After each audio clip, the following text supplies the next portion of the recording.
मैं तुझको बताता हूँ तक़दीर उमम क्या है, शमशीरो सिना अव्वल ताऊसो रुबाब आखिर।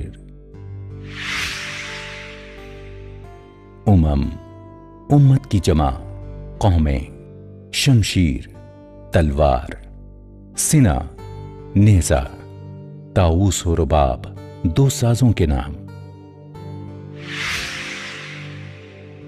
अल्लामा इक़बाल ने इस शेर में कौमों के उरूज और ज़वाल का फ़लसफ़ा बयान किया है। वो कहते हैं कि कौमों का उरूज उस वक्त तक कायम रहता है जब तक वो जिंदगी के हर मैदान में इस्लामी क़ुव्वत से लैस होकर दुश्मन से मुकाबला करती रहती हैं, और जब वो ऐशो इशरत में मुब्तला हो जाएं, तो ये समझ लो कि उनका ज़वाल शुरू हो गया।